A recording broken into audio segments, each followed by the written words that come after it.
Hoje vamos dar início a mais uma reunião do NUB, né? Em especial porque hoje vamos homenagear, né, o professor Otto, que foi aí um grande cientista atuante no Brasil, né, em produtos naturais e temos aqui, né, pessoas que fizeram parte dessa história, né, do professor, e principalmente a Vanderlan, e alguns alunos ainda da nova geração, né, que seus trabalhos científicos são inspirados, né, nas ideias, no trabalho do Otto. Então, eu passo a palavra para a professora Vanderlan, que vai ser mediadora dessa reunião hoje, né, em especial, e fazer a apresentação dos palestrantes e continuar a nossa reunião. Bom, uma boa tarde a todos. Deixa eu só olhar aqui o horário para não passar do tempo, por hipótese alguma.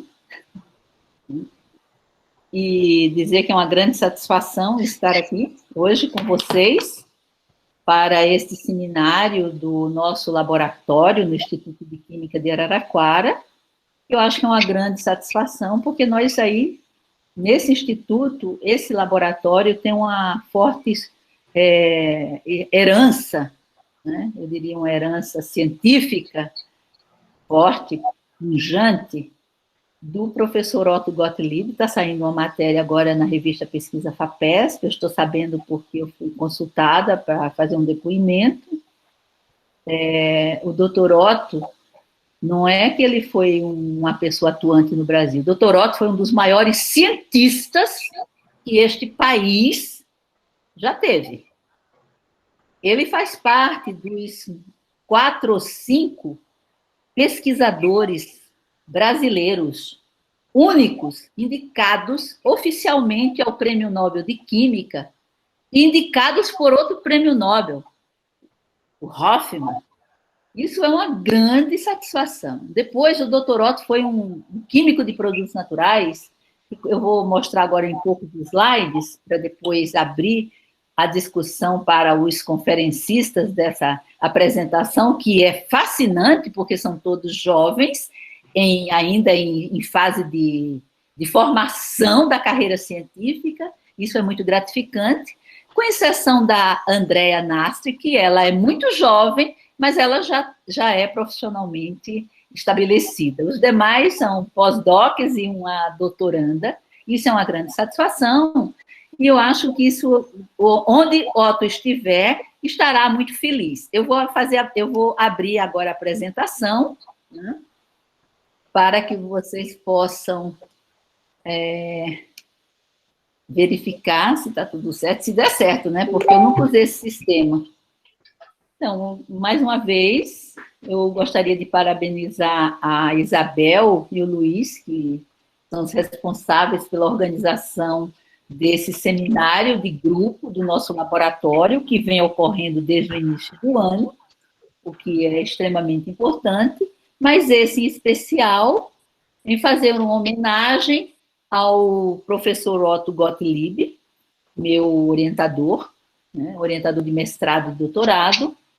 Eu tive o privilégio de estudar numa época fascinante, onde estavam sendo criadas as bases da química de produtos naturais moderna, e, logicamente, não só em São Paulo, mas também no Rio de Janeiro, principalmente com o professor Walter Morse e Ben Gilbert, que depois mudou aqui para São Paulo. Eram 3 grandes cientistas e que criaram as bases da química moderna neste país, e que é um grande privilégio. E eu tenho que felicitar todo o laboratório, né, por estar fazendo essa celebração em homenagem ao professor Otto. Na realidade, eu vou fazer algumas apresentações muito rápidas, mas mostrando mais figuras, porque eu acho que são muito interessantes, até porque muitos jovens hoje não conhecem o Dr. Otto Gottlieb. Então, nós precisamos... Eu gosto de uma frase da Márcia Barbosa. Ela falou, para que nós...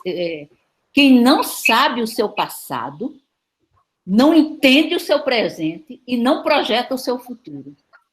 Então, isso é uma frase belíssima e tem tudo a ver mesmo com a nossa história. Nós somos um país recente do Novo Mundo, mas é importante nós cultivarmos alguns momentos da nossa história para que vocês que são jovens entendam a força que vocês têm e o que vocês representam para o futuro deste país. Então, isso posso até estar pondo uma responsabilidade nas costas, mas olha que responsabilidade lindíssima. É verificar jovens, num momento tão difícil deste mundo, nesse momento, né, com a pandemia que assola o mundo, verificar que nós temos jovens tão talentosos, tão bem instruídos, que nos fazem muito felizes, e nós esperamos que o mundo com vocês seja um mundo bem melhor do que o mundo que nós estamos atravessando agora. A próxima. Eu fiz, por isso que eu demorei, estava tão irritada, porque eu passei 3 horas para montar essa linha do tempo, e como eu tenho que fazer uma apresentação em inglês também, de uma homenagem para o Dr. Otto, eu já tentei fazer em inglês. Então, essa aqui, na realidade, eu tentei traçar aqui nessa linha do tempo toda a trajetória do professor Otto Gottlieb, desde quando ele nasceu, no dia 31, né, de agosto de 1920, por isso nós estamos comemorando o seu centenário. Ele era austríaco, mas ele sempre falou com a mãe brasileira, ele sempre achou que era um brasileiro autêntico, e se comportou como um grande brasileiro, como falei. E daí para frente, como ele começou a se envolver, e eu vou destacar aqui para não me deter muito tempo, a diferença que existia daquela época para hoje. Hoje, se você não é jovem, muito garoto, já fazendo pós-doc, já com pós-doc no exterior, com uma série de coisas, você não consegue muito. Ele entrou na carreira acadêmica com 45 anos. Quando ele se formou em Química, ele foi trabalhar na indústria da família dele. Eles tinham uma indústria de óleos essenciais. E ele foi ser pesquisador, foi ser o químico da indústria da família. E só aos 45 anos é que ele pensou e ele foi se dedicar à carreira acadêmica. Então, isso é uma coisa fascinante que nós vemos hoje, que vocês jovens, já muitos deles já com 2, 3 pós-docs, né? E então isso é o que nós esperamos do futuro. Então, essa é uma coisa que eu gostaria de destacar. Ele começou no Instituto Agrícola do Rio, onde começou as bases, mas o mais importante aqui, eu acho que é quando ele vem para São Paulo. Ele é convidado para São Paulo. Em 67, ele dá uma conferência. Eu falei isso em vários artigos que eu escrevi sobre ele, e a conferência era muito interessante, era sobre jacarandá e 400 anos de carpintaria. Por quê? Porque nós moramos num país que tem os famosos jacarandás, né? E aí ele falou e ele deixou todo mundo fascinado, inclusive o professor Senise, foi daí que ele chegou em São Paulo.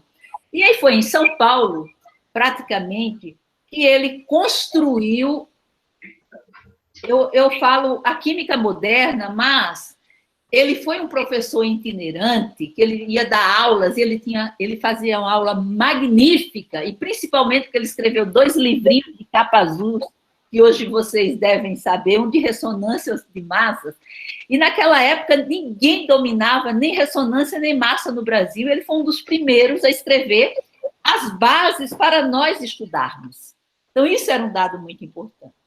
E as pessoas falam, professor é um grande cientista. Além de grande cientista, e aí é importante que vocês, jovens, reflitam, ele foi um grande brasileiro quando, levado a Brasília, que ia ser uma grande universidade, foi convidado os melhores cientistas para montar a Universidade de Brasília dentro do modelo democrático internacional, que veio toda aquela complicação da época da ditadura, ele simplesmente pediu demissão com todos os outros pesquisadores que lá estavam e se mudou de Brasília. E lá ele não continuou, e tinha todas as bases para continuar o trabalho dele. Então, durante algumas épocas onde nossa democracia esteve ameaçada, ele, como cientista, com toda aquela tranquilidade, ele tinha uma grande visão da importância que significava a democracia e os altos investimentos para a ciência no país, né? Então, outra coisa muito importante, que eu achava que ele tinha sido indicado só 2 vezes para Nobel, e hoje eu liguei lá para falar com o filho dele, o Raul, que mandou uma mensagem toda especial, porque nós fizemos uma homenagem também pela Academia Brasileira de Ciências, e ele falou que ele tinha sido indicado 3 vezes ao Nobel. A próxima, querido. Então, isso é uma foto muito emblemática dele jovem, né, ao lado do professor Ben Gilbert e Walter Moss. Eles andavam de helicóptero, porque eles já naquela época já trabalhavam com a química de produtos naturais e saíam em busca de fazer a coleta de produtos naturais. A próxima. Aqui também é uma época emblemática que eu me sinto muito feliz e emocionada, porque nessa época, em 90, quando ele fez 70 anos, nós celebramos os 70 anos dele na casa que eu tenho atualmente, que eu estou confinada, na Vila Madalena. Naquela época, nós compramos aquela casa porque o meu marido tinha sofrido um AVC isquêmico e os médicos recomendaram que tinha que vir para São Paulo porque não podia continuar aí. E com a ajuda do pai dele, nós compramos essa casa para que ele ficasse aqui mais confortável e pudesse ter toda a assistência médica necessária. Mas foi muito interessante, porque vocês podem ver aí a Nídia Franca-Roque, Masayoshi Yoshida, que aumentou da Andrea, né? a Dulce, de franjinha, né? E uma foto aqui com a Madalena Pinto, que éramos todos dessa época e que aí saíram desse laboratório, mas a foto mais emblemática que eu acho dessa slide é o professor Lotto, ao lado do professor Masayoshi Yoshida, Mário Motidomi e Marden Alvarenga, que foram extremamente importantes ao lado da Nídia Franca-Roque, mas com 2 ramos diferentes. A próxima. Nesse aniversário, logicamente, eu gosto de escrever, vocês sabem que eu sou uma desorganizada, todo mundo pegando no meu pé para eu escrever o meu livro de poemas. Eu estou tentando ver se eu me organizo, mas não consegui. E quando ele fez 70 anos, eu escrevi uma quadrinha para ele, e eu vou ler para vocês. Otto, mestre dos mestres, ó meu querido professor, gostaria de presenteá-lo, mas que presente vos dar? Quisera eu, mestre querido, no momento de devaneio, voltar o tempo, retroceder no espaço e, junto ao mestre querido, tudo de novo começar. Cursos, estudos, tese e, como diria a sensível Cecília Meirelles, ancorar a vela do meu barco junto ao rei do mar. Eu fiz essa quadrinha e eu achei ela, inclusive escrita em inglês também, não sei como eu achei hoje procurando, pela manhã, eu falei, eu vou mostrar isso para os meninos, porque eu fiz isso em 1990. A próxima.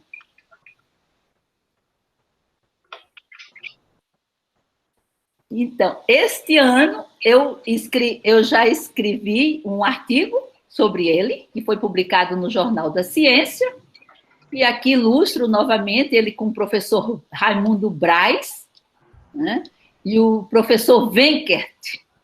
Não sei se vocês já ouviram falar, mas o professor Wenkert foi um americano muito famoso na área de química de produtos naturais, trabalhou muitos anticoncepcionais, e ele era um grande amigo do Dr. Otto e um grande incentivador.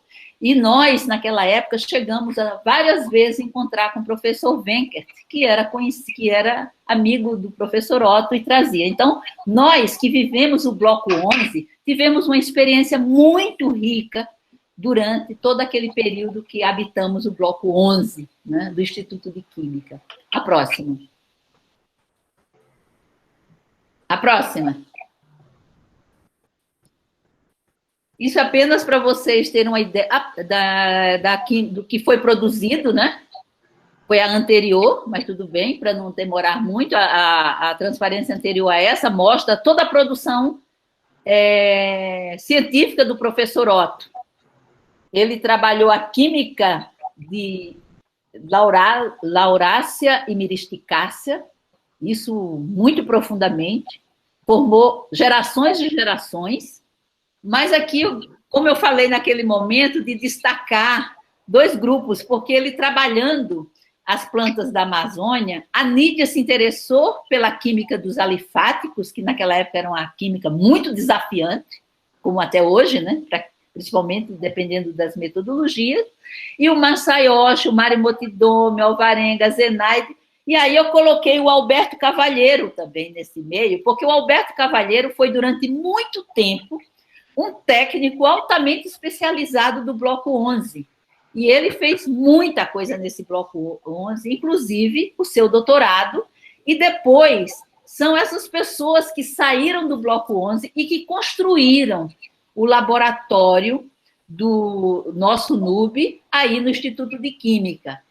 Falando ainda da Maísa, que é uma filha, uma herdeira, ela foi orientanda da Nídia Franca Roque, né? E a Dulce, que foi orientanda também do Masayoshi, e mais recente o Ian, que trabalhou em São Carlos com a Fátima, que foi uma aluna do Otto, mas que fez pós-doc com a Vanderlan Bolzani, bolsista FAPESP, já no nosso laboratório. A próxima. Então, aqui, quando o doutor Otto começou todas as bases da fitoquímica, ele começa a ter muito contato com botânicos, o Kubitsky e o Dahlgren, né, botânicos importantes europeus, e começou a imaginar que a composição micromolecular da natureza seria muito importante para fazer filogenia, entender as plantas, não olhando uma flor, ou uma folha, ou um fruto, ou como elas se comportam num determinado bioma, mas toda a maquinaria química que termina numa sofisticação enorme, como todos vocês sabem, nos produtos naturais e nas várias classes. Então, montou verdadeiras árvores filogenéticas. É um estudo belíssimo, eu fiz um comentário dele, inclusive, que eu achei também perdido das minhas coisas, por isso que eu estava demorando tanto a entrar, que saiu num periódico, lá no passado, né, em 82, num periódico extremamente importante alemão, um comentário da professora Vanderlan, naquela época muito jovem, porque eu estava tratando as bases da quimiosistemática, e que agora eu tenho uma alegria enorme de homenagear o meu mestre no seu centenário, trazendo a Helena Russo, que está fazendo doutorado comigo, utilizando as ferramentas moleculares modernas, mas com foco em quimiosistemática, como tinha o meu orientador. A próxima. Isso aqui é um workshop que nós fizemos do Biota, em 99. O Biota começa, e quando ele começa suas atividades, que é um programa que também está sendo celebrado este ano, 20 anos, nós vamos fazer um webinar muito interessante no próximo dia 15 de novembro, já avisando a vocês. Nós fizemos um belíssimo seminário em homenagem, aqui está o doutor Otto nos brindando, porque nós estávamos iniciando nossas pesquisas nesse programa tão importante, e até hoje nós estamos nele. A próxima. Isso aqui, apenas para rememorar, ele tinha uma inspiração muito grande na minha vida, tanto é que a primeira conferência internacional que eu fiz, eu fui levada pelo meu mestre para dar uma conferência plenária. Vocês podem imaginar o nervosismo da nordestina, paraibana, sem saber inglês, né, para fazer uma conferência no Jardim Botânico de Edmeis, no meio de tantos eminentes nomes naquela época, e foi uma grande satisfação. E aí eu acho que foi marcante para a minha carreira e para eu me definir que realmente eu queria seguir a química de produtos naturais. A próxima.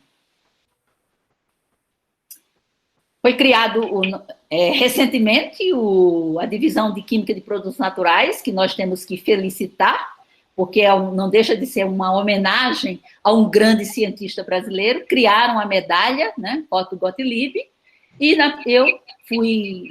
eu fui homenageada juntamente com a Fátima, ganhando essa medalha, e que na categoria Júnior foi o professor Moacir, assim como eu espero que todos vocês jovens aí, ao se tornarem professores, ganhem também o prêmio jovem professor Otto Gottlieb. O próximo.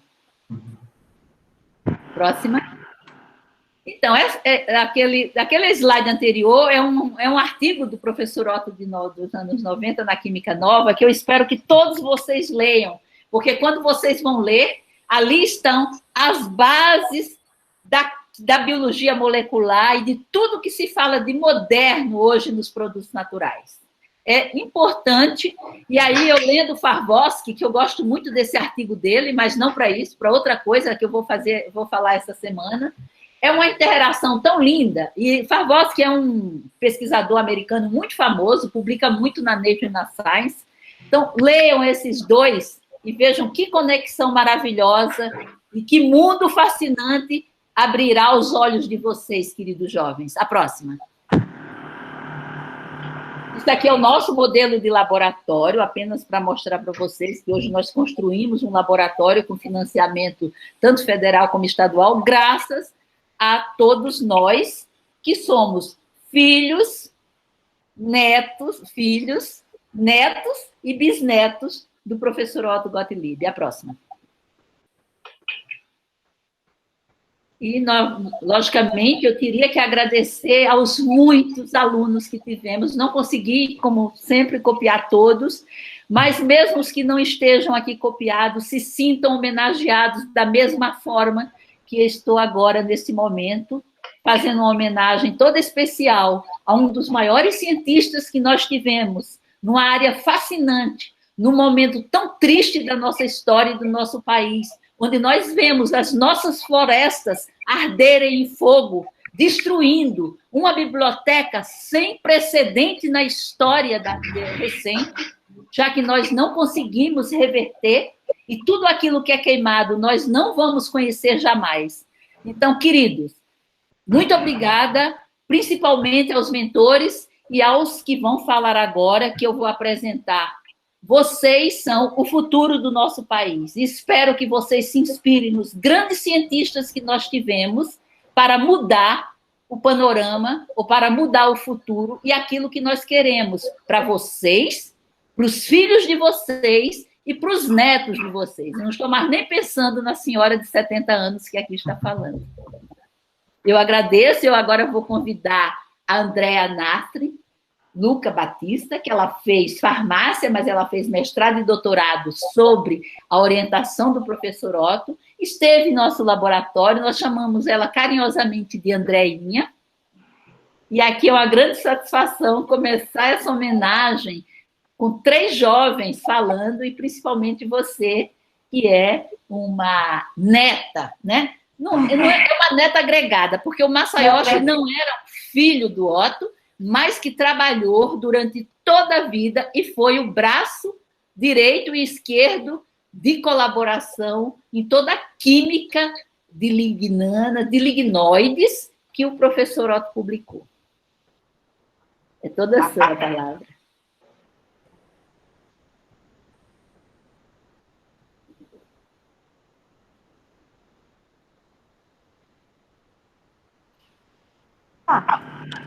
Bom, deixa eu voltar aqui. Bom, como a Vanderlan acabou de falar, e para quem, eu acho que a maioria que está aí até me conhece, mas para quem não me conhece, eu sou a Andréa, e eu fiz toda a minha formação em produtos naturais, foi feita no NUB, e eu comecei lá, fiz minha iniciação, meu mestrado, meu doutorado, pós-doc, e foi uma honra. Eu queria primeiro agradecer, né, a oportunidade de estar aqui falando, porque foi realmente uma honra ser convidada para falar num webinar em homenagem aos 100 anos do professor Otto. Eu tive o prazer de conhecer o professor Otto pessoalmente, e eu posso dizer que eu consigo vislumbrar em todas as etapas da minha vida em pesquisa, as ideias e o modelo que o professor Otto deixou. Essa vai ser uma apresentação onde eu só vou falar de uma visão pessoal minha. Eu vou trazer algumas frases do professor Otto, e dessas frases eu vou tirar, de acordo com o meu ponto de vista, aonde isso serviu de base para os trabalhos que eu desenvolvi até agora. Então, eu comecei a trabalhar com produtos naturais no NIUB. Eu fiz iniciação, mestrado e doutorado com o professor Masayoshi. Então, como a Vanderlan acabou de falar, o professor Masayoshi, ele foi um ativo colaborador do professor Otto, e eles compartilhavam algumas linhas de pesquisa, e foi numa dessas linhas de pesquisa que eu trabalhei e desenvolvi tanto o meu mestrado quanto o meu doutorado. O professor Otto, então, ele dedicou a sua vida à preservação e ao estudo do patrimônio vegetal brasileiro. Ele estudou, entre outras espécies, as lauráceas e as miristicáceas. Tanto o meu mestrado quanto o meu doutorado foi dedicado a estudo de espécies de lauráceas, sendo que no mestrado eu estudei uma espécie que foi coletada no estado de São Paulo, a Ocotia corimbosa, e no doutorado eu tive a oportunidade de estudar 17 espécies diferentes de lauráceas, que pertenciam aos gêneros Ocotia, Aniba, Nectandra, Pérsia e Licária, e também algumas dos gêneros Pleutyrium, Podostemonodaphtne e Cestônia, que até aquele momento não haviam sido estudadas anteriormente. Esse trabalho foi o trabalho que me introduziu na fitoquímica e que me ensinou a trabalhar com produtos naturais. Eu pude trabalhar com diversas técnicas de isolamento e caracterização de compostos e, assim, conhecer um pouco da biodiversidade química de algumas espécies de lauráceas. O foco principal do meu trabalho eram os compostos aromáticos, apesar de eu ter trabalhado também com terpenos, mas eu consegui trabalhar com diversas classes de compostos, como flavonoides, pironas, neolignanas e lignanas, que o professor Otto tanto se dedicou a estudar. Nesse trabalho, que eu posso colocar que o meu trabalho de mestrado é um pedacinho também do meu trabalho de doutorado, algumas espécies dessas 17 espécies, mais a do mestrado 18, eu trabalhei a fundo e fui até o isolamento e caracterização de alguns compostos pertencentes àquelas classes que eu mencionei no slide anterior, e todas as espécies, mesmo as que não foram estudadas de uma forma mais aprofundada, elas foram submetidas à análise por Clyde EAD, e essa comparação entre os cromatogramas e os espectros ultravioleta das espécies com os compostos isolados me permitiu ter uma visão geral de como funcionava o metabolismo secundário dessas espécies estudadas, inclusive aquelas que faziam parte dos gêneros, no qual não tinha nenhuma descrição na literatura. Ainda no NUB, depois de desenvolver esse meu mestrado e meu doutorado, aproveitando todo o aprendizado em trabalhar com produtos naturais, eu tive a oportunidade de trabalhar sob supervisão do professor Alberto Cavalheiro e da professora Dulce, que foram orientados do professor Masayoshi, como a professora Vanderlan mencionou, e da própria professora Vanderlan, que foi orientada do professor Otto. Nesta oportunidade, eu trabalhei em projetos que visavam a aplicação de produtos de origem natural numa parceria público-privada. O professor Otto, ele dizia: fico triste ao ver que até hoje no Brasil, o país mais rico do mundo em plantas, ainda não dá a devida importância ao assunto. Ainda não há nenhuma iniciativa significativa a esse respeito. É preciso mudar a forma de financiamento de pesquisas. E eu, assim, de acordo com o meu ponto de vista, foi nesse caminho que esses projetos caminharam, foi com esse que está escrito nessa frase, foi a base para esses projetos. Então, como eu disse, foram projetos de parceria instituição pública de pesquisa e iniciativa privada, foram 2 projetos que eu participei,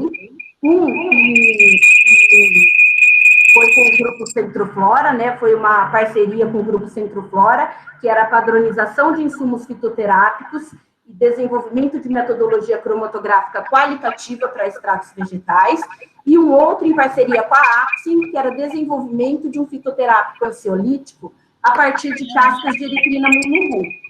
Esses projetos foram extremamente importantes para o meu desenvolvimento e extremamente gratificantes por ver a aplicação direta, por atuar em projetos de aplicação direta de produtos de origem natural. Ainda no NUB, eu tive, tentando assim aumentar o meu conhecimento a respeito dos produtos naturais, eu tive a oportunidade de fazer um pós-doc com a professora Maísa Furlan. A professora Maísa não foi orientada direta do professor Otto, mas como a gente pode ver nessa árvore ilustrativa, ela faz parte dessa grande família que começou com o professor Otto, uma vez que ela foi orientada do professor Marden no mestrado e da professora Lídia no doutorado. E como o professor Otto, ele sempre tinha as ideias à frente do seu tempo, né? Eu acho que esse projeto se encaixa bem nisso. Ele dizia que é comum ter uma visão reducionista da biodiversidade, tentando entendê-la por um só ângulo. A natureza é dinâmica e precisa ser encarada de forma ampla. E eu acho que isso se encaixa muito bem no que a gente desenvolveu nesse projeto de pós-doutorado. O professor Otto, ele dizia que é preciso conhecer para entender. E nesse estudo, a gente usou ferramentas modernas para tentar conhecer o transcriptoma e o proteoma da Peperomia obtusifolia, que é uma espécie de piperácea, e assim tentar entender um pouco melhor a respeito da biossíntese dos compostos que foram isolados dessa espécie, principalmente dos cromanos prenilados racêmicos. Com esse trabalho, a gente pôde identificar uma série de vias biosintéticas ativas em Peperomia obtusifolia, como a via dos terpenos, dos fenilpropanoides e dos flavonoides, e principalmente fornecer alguns subsídios para tentar entender melhor como ocorria a ciclização dos cromanos prenilados para a formação, então, dos compostos racêmicos. Hoje, eu não trabalho mais no NUB, mas eu acredito que eu ainda enxergo nos trabalhos que eu desenvolvo a influência do professor Otto.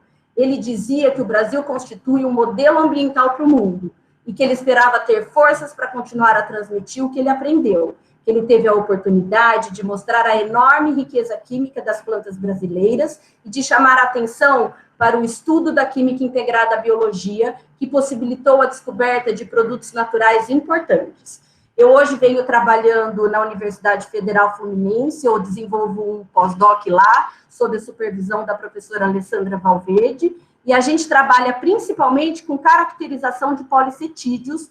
Nesse caso, são policetídeos quirais, e a gente usa o dicroísmo circular vibracional para assinalar a configuração absoluta desses compostos. E eu acho que é nessa questão de tentar conhecer melhor e de enxergar o Brasil como um modelo ambiental para o mundo, que a gente tenta ampliar e estudar, além das plantas, produtos de origem marinha. O que eu tinha para falar era isso, e eu queria finalizar essa minha apresentação com uma frase que dizia, do professor: quanto mais subsídios puderem ser oferecidos para que as próximas gerações ampliem sua visão sobre o funcionamento da natureza, melhor. E eu acho que é justamente isso que eu gostaria e que eu imagino que todos nós, que somos netos, bisnetos e que fazemos parte dessa grande família, desejamos, que a gente possa deixar um pequeno subsídio para que uma próxima geração possa entender melhor a natureza. Então, eu gostaria de agradecer essa oportunidade de falar um pouco para vocês e agradecer principalmente o professor Otto por todo esse legado. Muito obrigada. Eu agradeço a sua excelente apresentação e dentro do tempo, é extremamente importante e é um motivo de elogio que nós temos que também, nesse sentido, primar pelo nosso tempo. E agora eu gostaria, nós deixamos a discussão para depois, né? Gostaria de convidar o Alan Pilon, também um nosso ex, integrante do NUB, foi aluno do Ian, mas ele também fez sua graduação no Instituto de Química de Araraquara, fez seu mestrado e doutorado aí, né? E, logicamente, que cruzou o Atlântico e foi para a Europa, para a Inglaterra, para fazer seu pós-doc.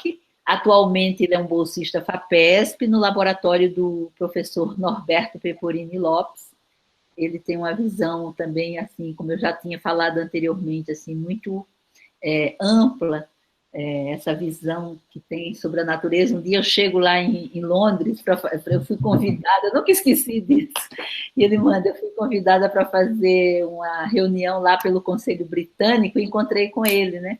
Falou, nós precisamos fazer o mapeamento das angiospermas, né? Aí eu falei, você está brincando, ou seja, então essa visão, né, enorme, essa ambição saudável e maravilhosa é fascinante em vocês, jovens. Por isso que, mesmo velha, às vezes impaciente, né, eu tenho que tirar o chapéu para vocês e falar, continuem com os seus sonhos, porque se não se sonha quando é jovem, você imagina quando nós estiverem no final de linha. Então, é preciso sonhar muito para chegarmos no final de linha ainda sonhando. Tá? Bom, obrigado, Vanderlan, pelas palavras. Né? Como a Andréia já tinha dito, né? Eu também sou um bisneto e neto do Otto, né? Sou bisneto pelo Ian e sou neto pela Vanderlan, porque eu fiz um pós-doc pequenininho na Vanderlan, então eu sou um neto do Otto, né? O Otto, para mim, é o meu principal referencial teórico, basicamente, a tudo que eu faço dentro da química de produtos naturais. Né? Obviamente que existem tecnologias, mas os conceitos, né? Os conceitos que o Otto aborda, eles são muito atuais ainda, né? São conceitos que são utilizados até hoje. Eu vejo vários artigos, inclusive na Science, em outros artigos de grande porte, que, de uma certa maneira, revela aquilo que ele já discutia, né? Então, eu vou falar um pouquinho, não da história dele, mas um pouco das teorias dele, rapidamente. E... Deixa eu ver aqui.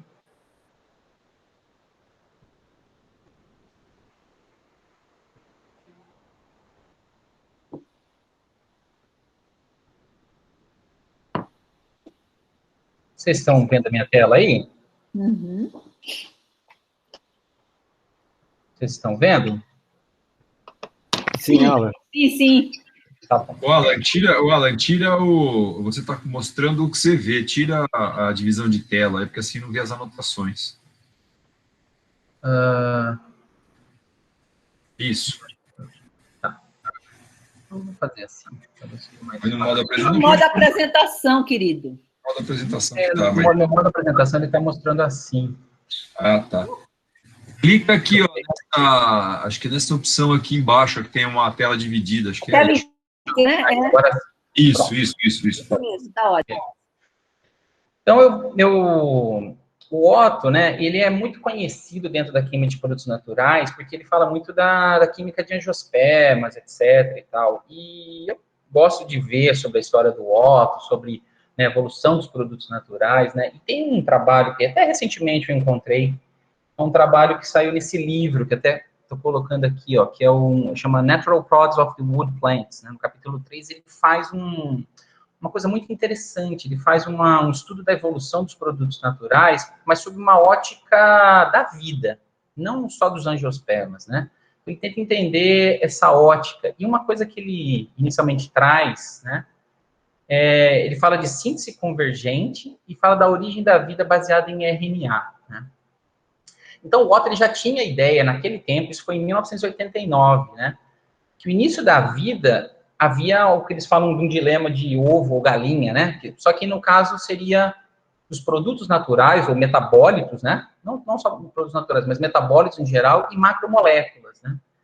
Então, eles falavam, primeiro foi criado as macromoléculas, o RNA, o DNA, para depois ter sido criados os metabólitos secundários primários, ou foi o inverso? Foi através dos metabólitos primários e secundários que se criou as macromoléculas, né?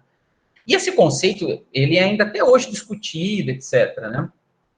E uma das hipóteses que eles perceberam, né, assim, que para você criar um RNA, mesmo naqueles micro-organismos primordiais, havia uma complexidade da maquinaria biosintética muito alta, né? E eles, naquela época, eles entendiam que não existia nucleotídeos ainda, eram apenas pequenos fragmentos de aminoácidos, peptídeos, né? E o Otto já tentava nesse sentido, em tentar entender como é que poderiam ser criados os RNAs primordiais, né? Que hoje a gente sabe que na Terra inicial existiam alguns fragmentos que se lembravam de RNA e que as catálises desses RNAs podiam ser feitas por minerais, né? Por metais e minerais. Mas o Otto já dizia que para isso acontecer não poderia ocorrer de uma forma linear, sabe? Como que passo a passo. E sim que blocos se uniriam para formar essas macromoléculas, ou seja, o Otto já previa que a evolução ela não poderia ocorrer de forma linear, progredindo etapa por etapa, mas por junção de blocos, né? E isso ele já conseguia ver, por exemplo, que foi um dos trabalhos que ele cita nesse livro, do McKay, que foi um dos primeiros a propor a biossíntese de alcaloides indólicos pela junção de uma parte terpênica, né? E uma parte que vinha do triptofano. Então, ele já conseguia fazer essa relação de que, desde os primórdios até a atualidade, até os organismos modernos, né, utilizam dessa abordagem, de, em vez de trabalhar unicamente com uma síntese linear, de que isso era um conceito que abrangia né, o agrupamento de grupos, né? Isso economizaria muito em termos de energia, em termos de complexidade de rendimento. Então, ele já tinha essa visão, né? Então, o Otto já propunha isso, né? Que era uma forma, assim, espetacular, porque ele saía, né, dessa visão unicamente de plantas, mas ele aplicava isso para todo o sistema de vidas, né? E o Otto, ele se interessou principalmente para o estudo de angiospermas, né? O Otto, por exemplo, não quis trabalhar com gimnospermas, mas o Otto, ele sabia, naquela época já, que para as plantas, né, saírem do ambiente aquático, tinha que haver uma modificação básica na estrutura das suas rotas biosintéticas, né? Então, ele já começou a descrever nesse momento a expansão da via do Shikamato, né? Foi através dessa expansão da via do Shikamato que foi possível desenvolver, por exemplo, tecidos vasculares, porque no ambiente aquático, essas algas e demais, eles não tinham alguns efeitos que se encontram no ambiente terrestre, como o efeito gravitacional ou o efeito de dissecação. Então, essas plantas, né, elas tinham uma outra forma, principalmente baseada na via do acetato, né? Então, você pega plantas, organismos primordiais, você vê muito, né, dos compostos que são de origem da via do acetato e do mervalonato. Com o desenvolvimento, né, da atmosfera, principalmente, com a composição da oxigenação da atmosfera, né, que permitiu, né, que essa via fosse, né, explorada e que essas plantas pudessem sair do ambiente aquático e ir para um ambiente terrestre, né? Então, a gente vê, por exemplo, a formação de ligninas, que formam os vasos, né? E outros grupos que a gente vai vendo, taninos, que a gente vê muito em gimnospermas, que tem a ver, né, juntamente com as ligninas e lignanas, né, um efeito de proteção e, ao mesmo tempo, de sustentação, né? Então, essa expansão da via do Shikamato que o Otto começou a entender, começou a tentar explicar por que essa rota, né, foi tão explorada, né, no final, no período das gimnospermas até as angiospermas, é muito interessante, né? Ele tem até essa passagem do livro que eu coloquei, né? Todas as formas de algas, né, isso é, limitada à produção de felinanina e tirosina já incorporadas em proteínas, né, desde suas bactérias primitivas, ou seja, todos os precursores da via do Shikamato para as algas eram principalmente voltadas para a produção de proteínas e macromoléculas, né? Então, a exigência de um novo ambiente, né, exigiu que fosse expandida essa via, né? Então, 3 elementos foram chaves para isso, né? A proteção UV, então, a via do Shikamato ela foi bastante expressa depois que a atmosfera começou a ter uma alta quantidade de oxigênio, e oxigênio permitiu a criação da primeira camada de ozônio, e esse ozônio permitiu uma filtragem, né, de raios, e aí essas primeiras plantas que surgiram, as briófitas, etc., elas tinham uma proteção um pouquinho a mais, né, e elas conseguiram transitar entre o ambiente aquático para o ambiente terrestre, e elas começaram a produzir essas unidades, né, substituir as unidades de acetil-CoA por cinamoil-CoA, que levou aí as classes de flavonas, flavonoides e ácidos cinâmicos que a gente vê hoje, que eles são talvez a principal barreira de proteção UV. Então, esse entendimento que o Otto teve, ele falou, olha, essa expansão, essa via está sendo progredida para um fim de sobrevivência mesmo, né, dessas plantas, né? O segundo aspecto foi o aspecto da dessecação, né? Então, a formação dessas ceras, né, nas partes cuticulares, nas partes também subterrâneas, como a suberina, etc., utilizavam principalmente, né, de compostos de paracumaratos, ferulatos e alguns ácidos graxos. Essa composição permitia que as plantas criassem uma resistência nessas folhas, etc., e permitissem que elas mantessem a quantidade de água para a sobrevivência delas, né? Diferente, por exemplo, do ambiente aquático, que a água era altamente disponível, né? E a terceira, caso, é resistência contra a força gravitacional. Então, para crescer, uma planta crescer no ambiente terrestre é muito mais complexo, né? E aí a gente vai vendo que a relação entre plantas e árvores de grande porte está muito relacionado com a expansão da via do shikimate, principalmente a formação de ligninas e lignanas, né? Então, é a partir dessa via que a gente começa a ter ligações carbono-carbono. Nas algas, a maioria das ligações era feita por heteroátomos, então eles tinham uma flexibilidade que não permitia que as plantas pudessem sobreviver em um ambiente terrestre, né? Então, assim, além disso, por exemplo, uma coisa muito importante, todos os vasos possuem uma quantidade boa de lignina, porque a gente fala muitas vezes na biologia que pode haver, né, tipo uma trombose dentro da planta se você não tem vasos, né, bem rígidos, né? Os taninos condensados também, que é uma derivação dessa via, eles atuaram por muito tempo na proteção, porque eles causavam um impedimento, né, um impedimento mecânico de que herbívoros e outros animais comessem essas plantas, né, diminuir a palatabilidade da planta. Então, como essa via foi extremamente importante para a adaptação dessa nova vida, né, de plantas, né, no ambiente terrestre, né? Então, assim, uma coisa muito interessante, quando a gente olha dentro do avanço da via do shikimate, a gente vê que em algas, principalmente voltada à presença de felinanina e tirosina. Já nas briófitas, a gente já vê a presença de ácidos cinâmicos, e a gente já começa a ver algumas flavonas, alguns flavonóis, algumas antocianidinas. Quando a gente vai transcorrendo aqui para as pteridófitas, né, a gente já começa a ver a formação desses álcoois, né? Eles são os precursores das ligninas, né? E nas gimnospermas, a gente vê uma ampla diversificação dessa classe, desses álcoois, e eles são fundamentais para desenvolvimento das ligninas e fortificação dessas plantas. E nas angiospermas, a gente tem a formação dessas neoligninas. Então, dá para a gente entender como que as plantas, como as árvores foram criadas, olhando por uma via biosintética, principalmente. Então, o Otto, ele organizou essa informação. Não havia tanta organização dessa. O Otto foi capaz de olhar não só para as angiospermas, mas para o espectro inteiro de plantas, entender um aspecto chave da sobrevivência de plantas no ambiente, que é magnífico, né? O que a gente, talvez, poucos pesquisadores tiveram essa proeza de fazer uma coisa nesse sentido, né? Além disso, o Otto também entendia como ocorriam os ciclos evolutivos, né, dentro do processo de metabolização. O Otto acreditava o seguinte, que inicialmente as plantas e outros organismos tendiam a otimizar os seus processos, os seus sítios catalíticos, etc. Então, como o metabolismo primário ele era chave para a sobrevivência de plantas, a tendência é um processo de otimização. E a otimização diminui o aspecto de diversidade. Quanto mais otimizado você faz, menos diversificação você precisa.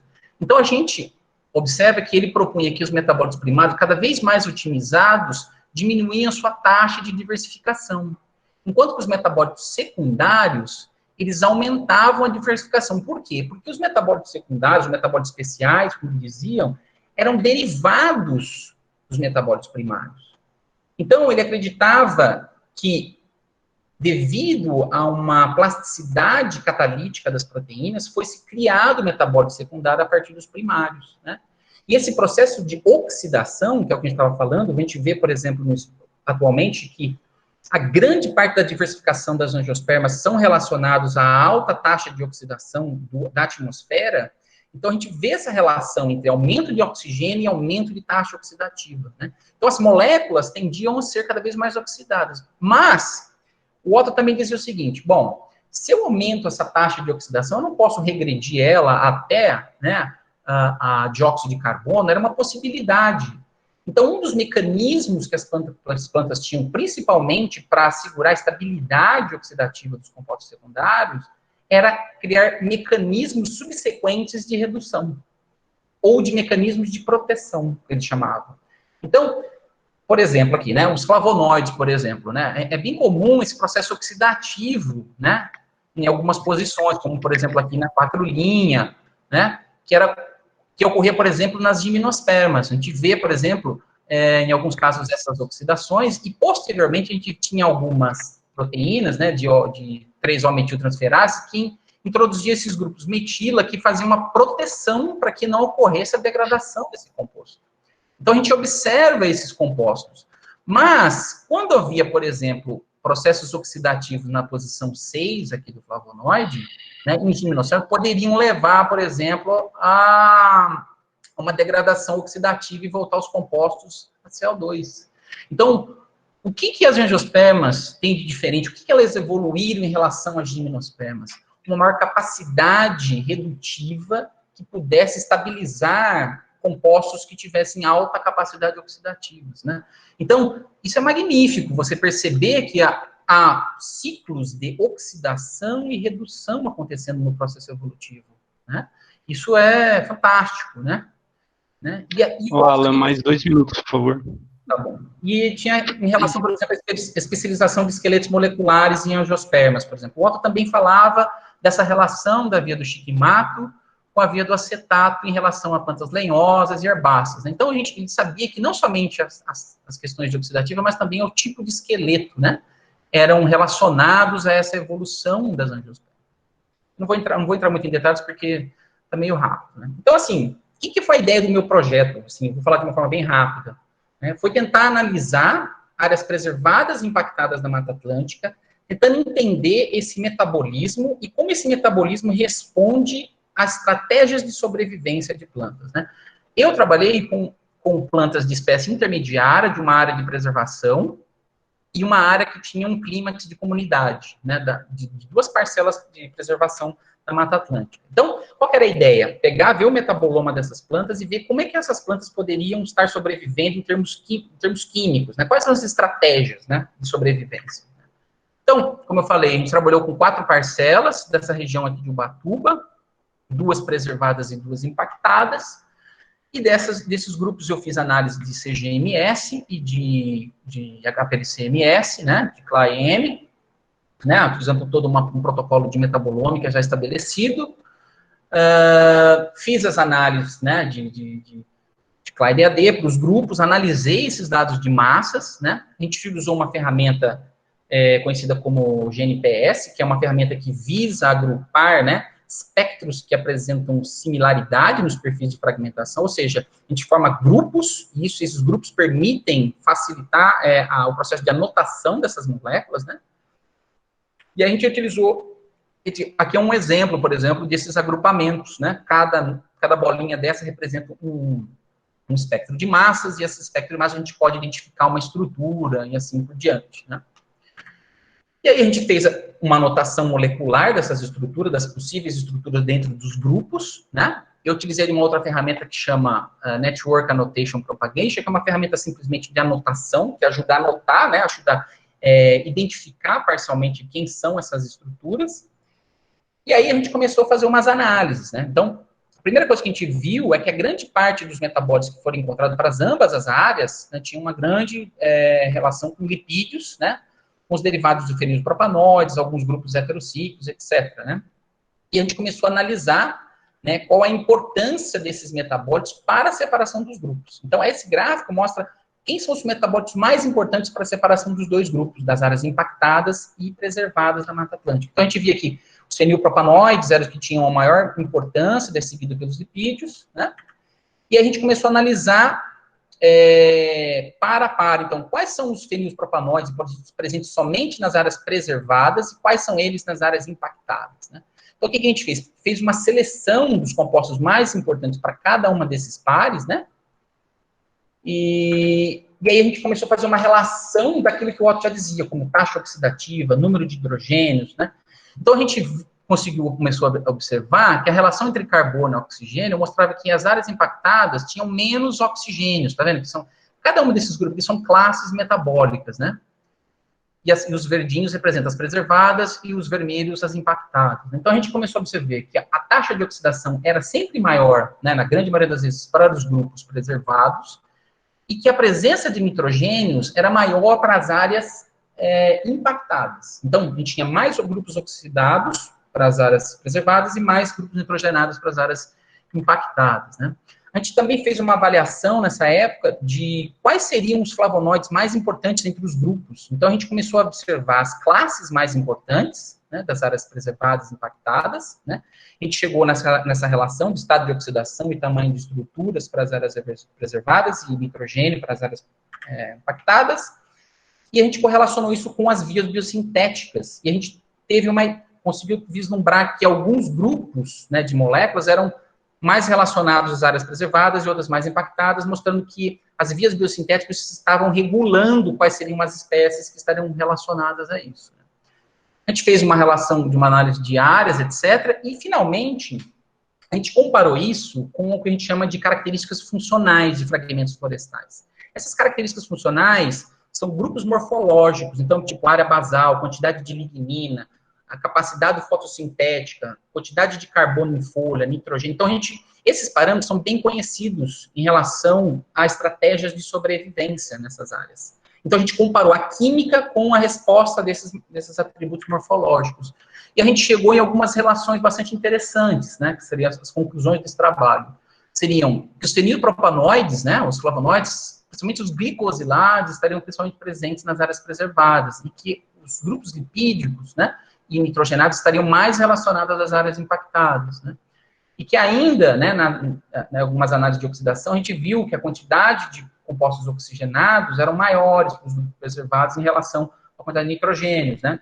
A gente também viu uma relação entre as espécies de angiospermas basais, né, e preservadas. Então, no fim, tudo que a gente observou foi o seguinte: as áreas preservadas possuem uma estratégia conservadora. As plantas que estão ali, elas têm um ciclo de crescimento mais lento, mas optam por estratégias mais diversificadoras de compostos. Enquanto que nas áreas impactadas, a estratégia é muito mais relacionada com o fator de crescimento, com fatores hormonais e que os metabólitos de defesa estão em menor quantidade, são mais finos, né? São mais tóxicos, por assim dizer, né? Então, aquilo que o Otto já falava em termos de canalização da via do chiquimate, do acetato, a gente conseguiu observar isso para os grupos florestais, que eu achei bastante legal, interessante e que suporta todas as ideias e teorias que o Otto tinha proposto, né? Então é isso, basicamente foi isso que a gente trabalhou, né? A gente ainda está em trabalho de desenvolvimento ainda, está fazendo, né, algumas análises adicionais para confirmar esses dados, mas eu acho que o trabalho do Otto ele é fundamental, como a Vanderman falou. Eu acho que as pessoas precisam ler o Otto Gottlieb, né? Eu leio e releio vários trabalhos dele, e toda vez que eu leio, eu aprendo uma coisinha nova, ou uma ideia nova, ou uma coisa que eu não tinha percebido, né? Ele foi um profissional muito além do tempo dele, né? Então é isso, é uma honra poder trabalhar e né, trabalhar com as teorias dele. Obrigado, viu? Muito obrigada, Alan, pelo seu belo trabalho que está fazendo. Ele, onde estiver, vai estar muito feliz, porque está bem próximo daquelas teorias que ele tanto comentava com a gente. Eu passo agora a Helena, né? A Helena Monachil Russo. Ela fez graduação na Universidade de Campinas e foi para o nosso laboratório para fazer o seu mestrado e atualmente é uma doutoranda. É uma grande satisfação orientá-la. Ela, durante a época que ela iniciou seus estudos, ela passou um tempo sob a supervisão do Jean-Luc Wolfgang de Emerson, em Genebra. Recentemente, ela foi para o laboratório do Peter Dorenstein, aprender a trabalhar com ferramentas moleculares, E ela também é eu diria, uma neta, porque ela coletou malpighiaceae em todo o Brasil, e o trabalho atual de doutorado dela vamos tentar ver se conseguimos fazer a filogenia química de malpighiaceae e verificar as relações que ela tem, porque malpighiaceae contém umas plantas de grande interesse para a pecuária brasileira. São plantas tóxicas e que invadem campos de pastagens, algumas dessas, e que trazem grandes prejuízos à balança econômica do Brasil. Então, é toda sua palavra agora neste momento, Helena.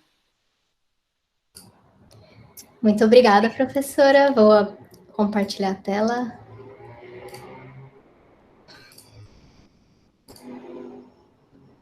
Vocês estão vendo a minha tela? Sim. Certo.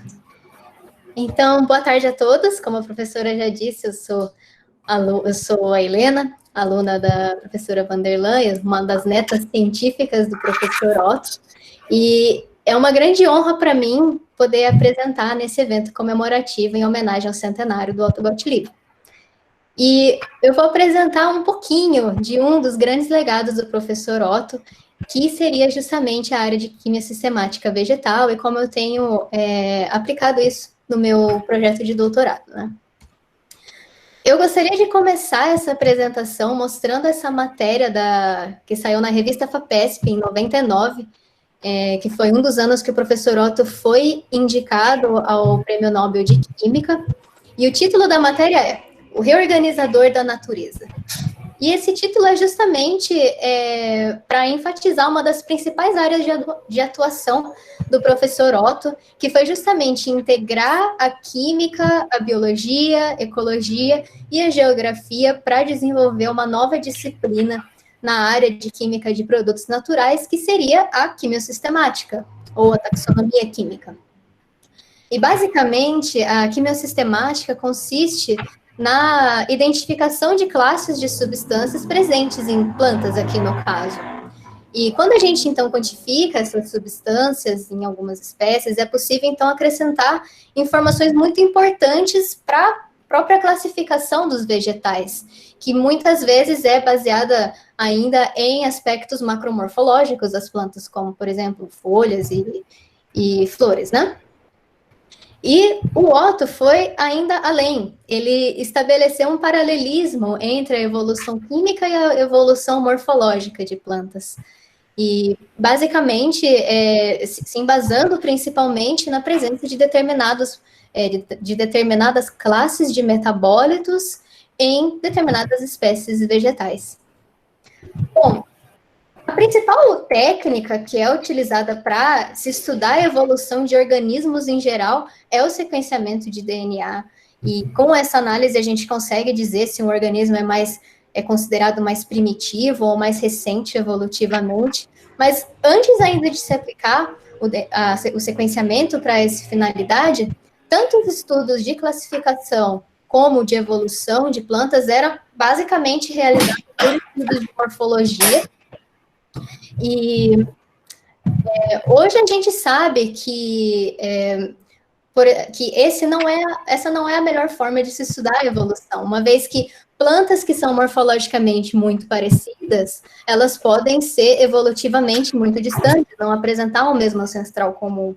Ou plantas que são muito diferentes podem ser evolutivamente próximas. Então, como eu disse, a morfologia não é assim o mais utilizado para se estudar a evolução de plantas.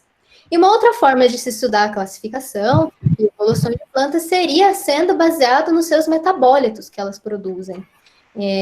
Essa abordagem ainda não é tão empregada, mas que seria a quimiosistemática, né, que eu acabei de dizer, mas cada vez mais a quimiosistemática tem ganhado um espaço maior, principalmente devido ao desenvolvimento de técnicas de detecção cada vez mais sensíveis e processamento de dados mais abrangentes, né?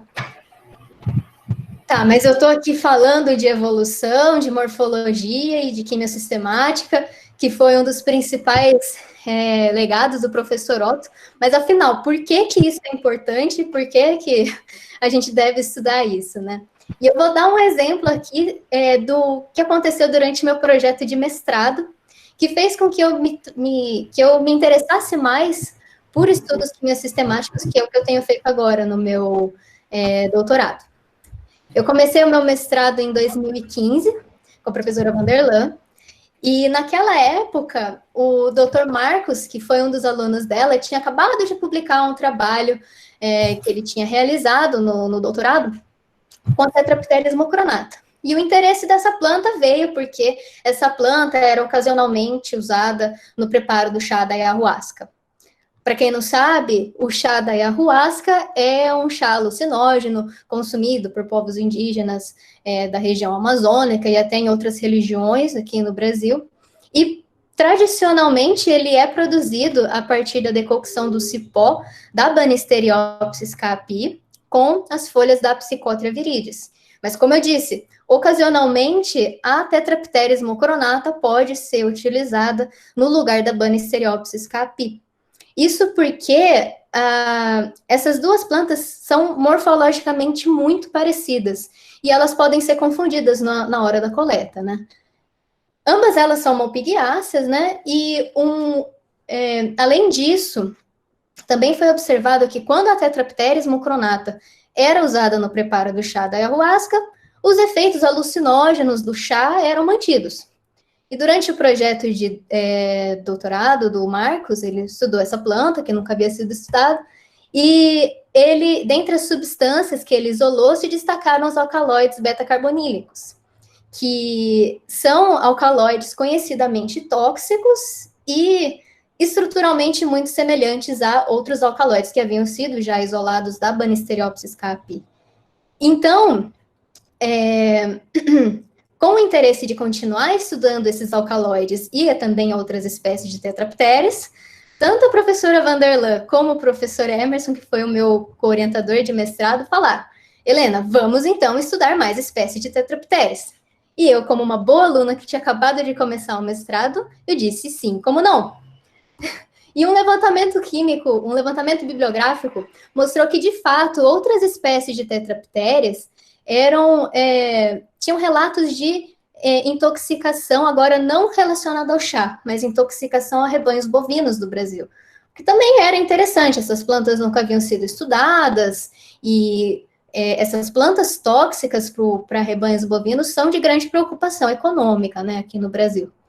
Então, basicamente, o objetivo do meu mestrado foi realizar um estudo fitoquímico com a Tetrapteris multiglandulosa, justamente porque a gente gostaria de tentar explorar mais esses alcaloides, e a gente pensava, será que esses alcaloides também estão correlacionados com intoxicação no gado?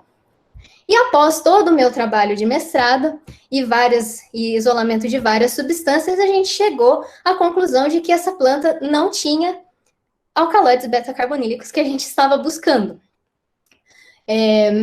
Claro, a gente falou, nossa, mas por que será que essa planta não tem? É uma tetrapteris, ela é tóxica também, né? E o que mais, assim, chamou a nossa atenção desses metabólitos isolados foram esses equidisteroides aqui, que são bem interessantes, mas nada dos alcaloides, né? E já no final do meu mestrado, a gente viu que uma parte das espécies que eram classificadas como tetrapteris haviam sido classificadas como um novo gênero botânico da família Malpighiaceae após estudos de filogenia. E, bom, essas plantas, essas espécies que são tóxicas para o gado, elas estavam nesse grupo que foram reclassificadas. Então, novamente, morfologicamente, elas eram todas como tetrapteres. Mas após o estudo de filogenia, uma parte delas, na verdade, viu que não tem o mesmo ancestral comum, são gêneros diferentes. E aí aqui já ficou bem claro para mim o porquê que a gente não encontraria aqueles alcaloides nessa planta. E esse trabalho foi bem interessante porque realmente deu para ver que, tanto a nível de filogenia, como a nível de metabólitos secundários, fazia todo sentido essas duas plantas serem classificadas como gêneros diferentes, né? Uma vez que a gente viu que a Miedenzuela não tem os alcaloides beta-carbonílicos que a gente buscava, que já haviam sido isolados de tetraptérias, né? E isso me chamou muita atenção na época, porque e isso me fez com que eu queresse entender um pouco mais essa quimiosistemática, que foi o que o professor Otto propôs há muitos anos, né? Para tentar, então, entender mais essa classificação química baseada, a classificação das plantas baseadas nos seus metabólitos, né? E isso é muito importante, porque isso pode ajudar a gente a guiar outros estudos. Tendo um bom entendimento dos metabólitos produzidos por uma família, a gente consegue guiar muito mais as futuras coletas, por exemplo. E também, no final do meu mestrado, eu tive uma sorte muito grande de conhecer o Dr. Rafael, que é um dos principais botânicos especialistas em Malpighiaceae no Brasil. E ele tinha uma amostragem muito grande de coletas de Malpighiaceae que foram realizadas na América do Sul. E assim nasceu o meu projeto de doutorado.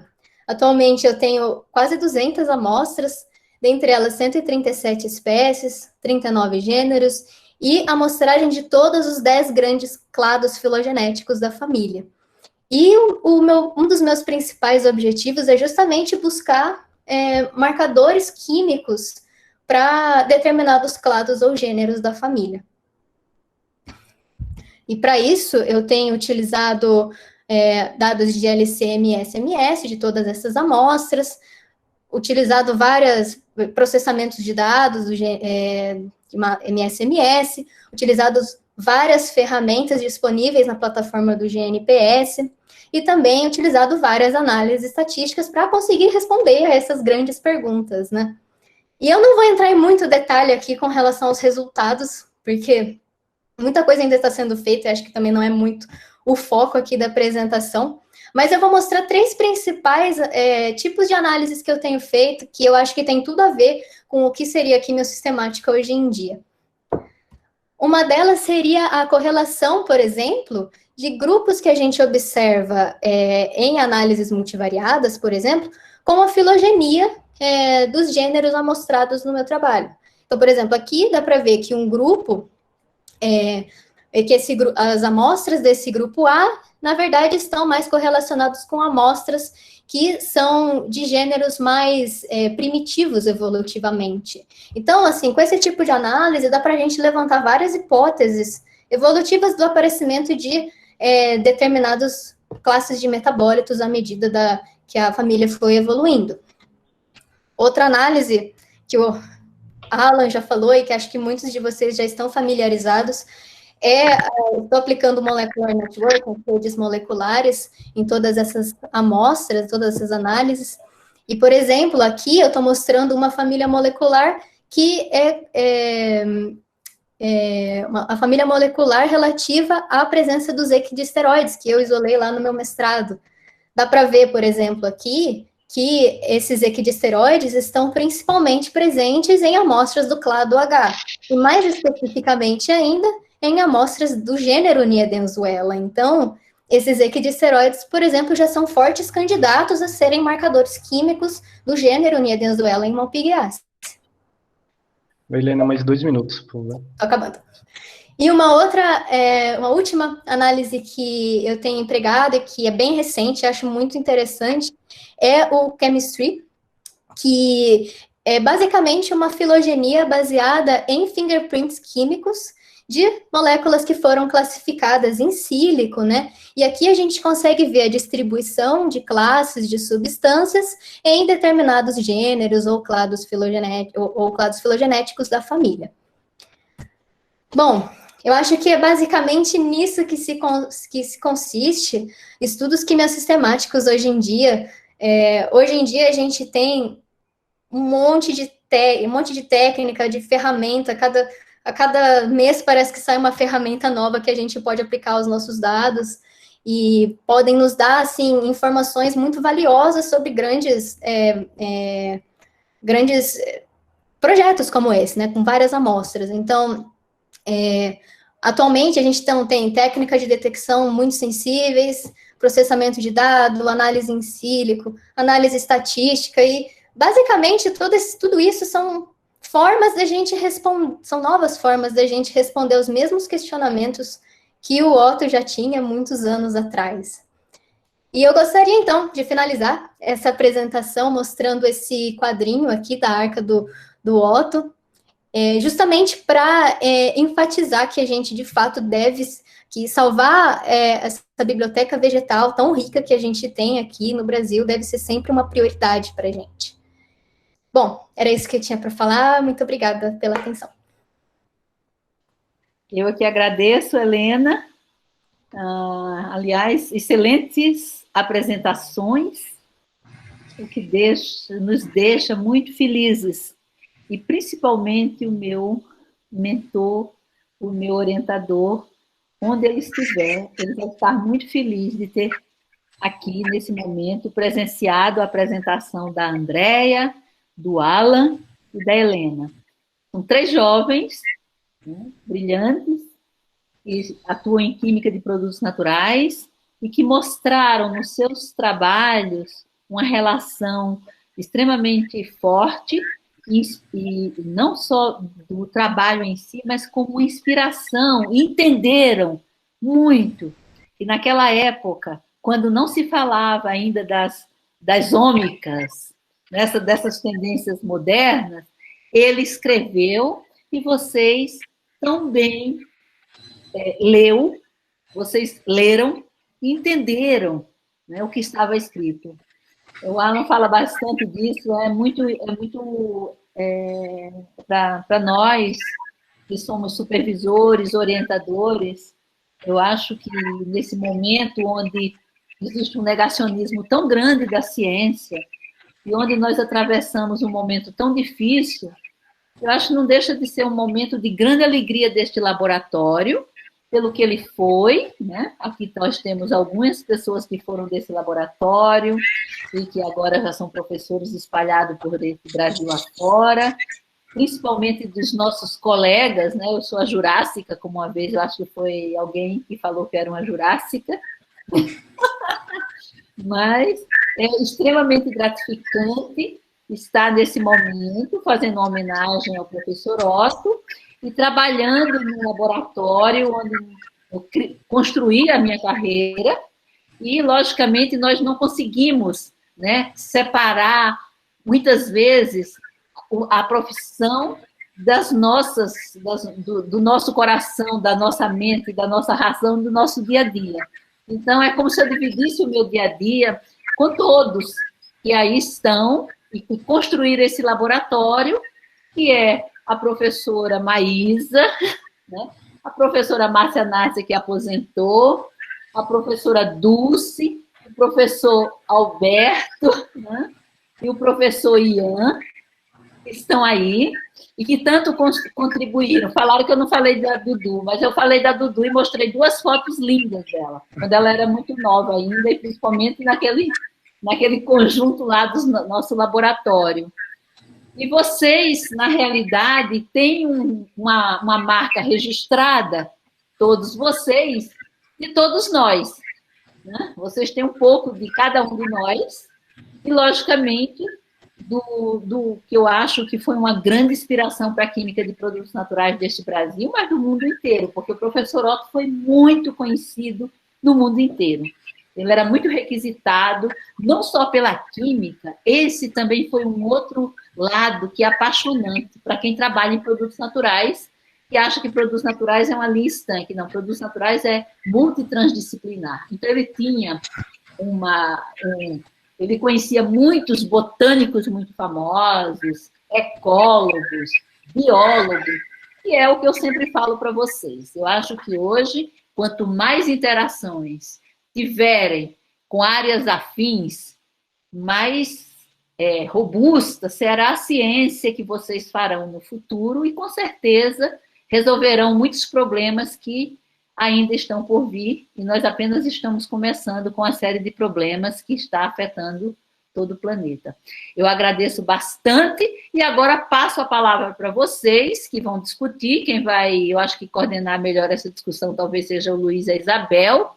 Não sei se tem algumas pessoas. A sala chegou a 37 e agora já está esvaziando, é natural, né? Porque termina, as pessoas têm outros compromissos. Mas eu acho que gostaria de passar primeiro para vocês e depois, se não tem, eu tenho algumas questões que surgiram nessa apresentação que eu gostaria de comentar com os três. Eu tenho que falar uma coisinha só, muito simples. Se o Otto estivesse assistindo aqui as palestras, ele diria uma palavra só. Você sabe qual é, né, Wanda? Pode falar. Isso é incrível! Mas isso é incrível! Isso é incrível!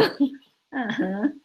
Quando ele dá uma sacada, ou assistia alguma coisa, ouvia alguma coisa nova que dava ali, conectava, era a primeira palavra que ele falava. Uhum. Eu tenho uma história muito... ela nunca comentei muito, mas interessante que quando estava para ir para Araraquara, eu era muito jovem, né? E eu fiz um concurso no Instituto Butantan. Passei. E aí tinha que assumir. E aí eu fiquei, meu Deus, será que eu tenho mesmo vocação para ir para o Instituto Butantan? E aí eu liguei para o professor Otto, comecei a discutir com ele, falando, né? Ele falou, minha filha, continue estudando plantas. Eu falei, mas eu posso estudar plantas lá? Não, mas lá tem muita cobra, lá tem muito animal peçonhento, você vai ter que estudar tudo novamente e continue fazendo plantas. Isso foi uma coisa incrível. Ele era muito... Tinha umas coisas interessantes. Né? E muito rígido também, né? Ele era extremamente metódico, né? Ficava de segunda a quinta em São Paulo, sempre na ponte aérea, que chegava cedinho, dormia num hotel que a gente não acredita, que hoje nem tem, lá no Largo de Pinheiros, não sei se o Alberto ainda lembra do nome desse hotel, a gente chamava de HO, que era uma portinha assim. Eu lembro, mas não frequentava. Não, a gente não frequentava não, porque só ele, eu acho que ali só subia a escada e tinha quarto, tanto é que ele levava uns lanchinhos, comia um chocolatinho, ficava até umas 7 horas, né, comia um chocolatinho lá naquele bloco 11, né, no bloco 5, né, onde ficava a sala, mas era uma figura interessante. E o mais bacana desse tempo agora é que o Raul, que é o filho mais novo, mandou uma mensagem para a gente. Eu vou mandar uma mensagem para ele, falando de vocês. Muito feliz pela homenagem que a gente fez na academia para ele. Porque a Dona Franca também não existe mais, né? E a Renata? Por onde anda? Então, a Renata Borim, eu soube que ela deve andar aqui em São Paulo, mas ela não sei onde é que ela anda. Perdi o contato com a Renata Borim. Ela ia muito lá no Instituto de Química, mas eu acho que não, porque lá eu tenho conversado com o Massu, um dia desse, até troquei umas mensagens com ele, mas não toquei no assunto. Eu perdi o contato com a Renata Borim, mas ela deve estar ativa em algum lugar, porque ela também foi entrevistada para essa matéria que vai sair na revista Pesquisa Papel. Foram atrás, ela foi uma das últimas alunas dele, né? Você lembra que ele tinha uma verdadeira adoração pela Renata, porque ela ia continuar com as bases, né? Estudar as bases da quimiosistemática. Não sei se ela herdou a biblioteca dele lá do Rio, eu não sei como é que está. O Massu talvez saiba mais sobre essa história do que eu. Mas o Alberto passou 12 anos que você ficou nesse laboratório, Alberto? 14. 14? Inclusive, aquela estrutura que eu ponho, um lado indo para os alifáticos, só foi a Lídia Franca Roque, ela era irreverente, ela foi, todos ficaram com os aromáticos. O Alberto sabe bem porque ele trabalhou aquelas substâncias que ali tem um modelinho, parecido com aquele tipo. Né? Trabalhou bastante, foi um grupo grande que trabalhou naquela época. E eu, diferentemente, fui orientada dele e trabalhei com terpeno, que era uma única substância terpenoídica que fez um mestrado, porque ela tinha um esqueleto diferente. Aquilo lá levou quase um ano e foi para Israel, onde trabalhava o filho dele, né? E que fez todos os espectros, porque naquela época era quase uma aventura fazer química de produtos naturais com 60 MHz. Olha que nós fazíamos, hein? Ô, Alan, deixa eu fazer uma pergunta para você. Desculpa, pode falar aí. Não, Alberto, pode falar, eu ia até mesmo abrir, eu quero parabenizar e agradecer, né, a Andréinha, que no primeiro momento já confirmou e foi linda a apresentação, Andréinha, linda a sua homenagem, as coisas que você colocou, né, e eu acho que trouxe para nós que não tivemos essa possibilidade de conhecer e trabalhar perto, acho que você teve isso, né, esse legado, isso é maravilhoso. O Alan também, belíssimo trabalho, Alan, sobre estudo de florestas impactadas. Eu acho que o seu trabalho é extremamente relevante, principalmente para o momento que nós estamos vivendo. E a Helena trazendo aí o conhecimento básico e aplicando para o material de doutorado dela. Eu quero agradecer muito mesmo que vocês aceitaram, e essa tarde foi muito boa para nós. É isso, eu acho que a gente pode abrir para perguntas. A professora Vanderlan também, a apresentação dela com as fotos. Eu preciso muito ler aquele artigo que ela mostrou, da Química Nova, do professor Alto. Acho que todos nós aí da área de metabolômica, que estudamos metabolômica, deveríamos ter lido ou ler esse trabalho. E ainda temos tempo, né? Então temos, eu achei que não deu tempo de eu tirar a foto, falei, mas eu vou procurar o trabalho dele para ler. E nós podemos abrir para as perguntas agora, né, pessoal? Tem essa possibilidade de estar aqui várias pessoas que curiosidade sobre o trabalho, alguma coisa. Acho que mais uns 5 minutos, né, professora? Nós podemos encerrar, né? Porque o que acontece agora? Acabaram de me ligar aqui, foi uma jornalista da Folha que quer falar sobre, eu não aguento mais, mas temos que falar. É sobre o PL 529, que já foi mudado, mas na mudança, segundo o Brito Cruz, que está na Inglaterra, mas está preocupado com a FAPESP, com as nossas universidades, eu acho que tem alguma coisa relacionada com o artigo 6 da nova proposta, é de que esteja assegurado os investimentos, né, porque não é gasto, tudo que você faz para a formação de recursos humanos, né, especializados em todas as áreas do conhecimento e pesquisa, não é custo, não é gasto, é investimento. E, logicamente, agora estamos quase em época eleitoral, porque vai ter eleição, e os nossos políticos têm uma preocupação muito imediata, é a eleição e ganhar a eleição. Logo depois se passa. Então, temos que ter essa noção muito clara, né, do que nós queremos, não para o meu futuro, porque o meu futuro eu já estou assim, né, na reta de chegada daqueles que vão para algum lugar no espaço. Mas vocês, os meus netos, os meus bisnetos, eles têm um universo à frente, e logicamente que o ensino de excelência e pesquisa de excelência que faz a diferença.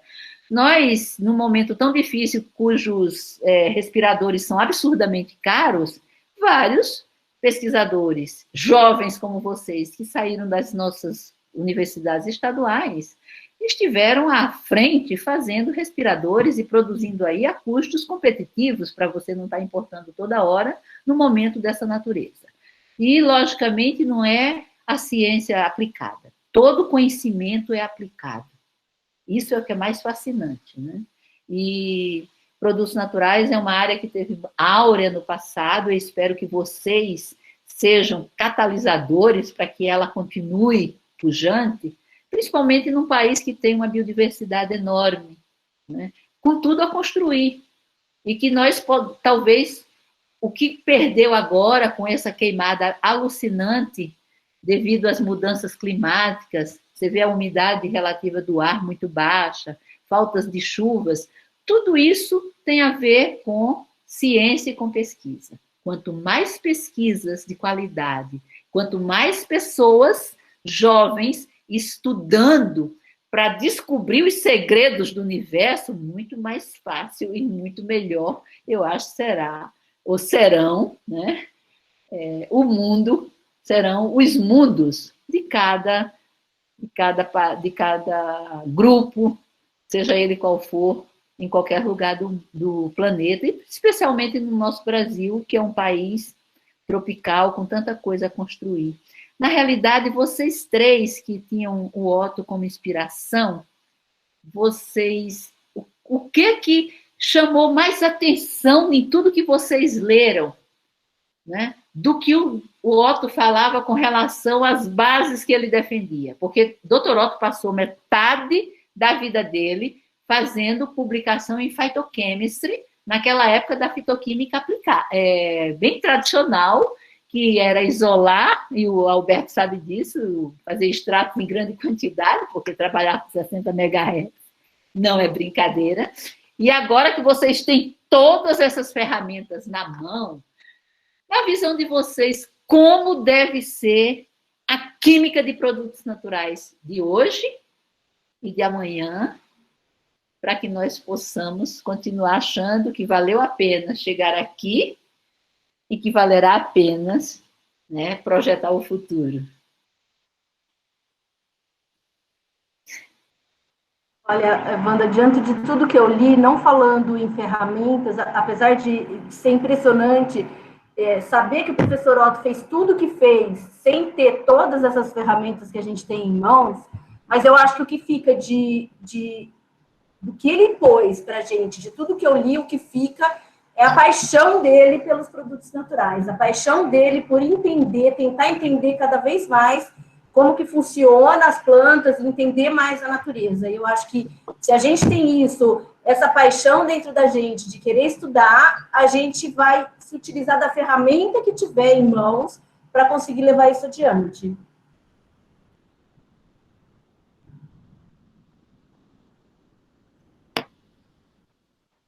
Bom, eu acho que o Otto, na minha visão, o Otto ele já tinha algumas ideias bastante interessantes de como utilizar a biodiversidade. Eu acho que o Otto, na época, não tinha ferramenta, né?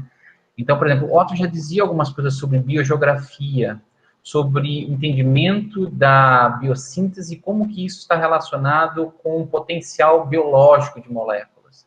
Então, eu acho que uma das coisas que talvez, se o Otto tivesse aqui, ele poderia até vislumbrar e falar, olha, tem regiões no Brasil que possuem grupos de plantas que potencialmente têm compostos muito promissores para determinados alvos proteicos, por exemplo.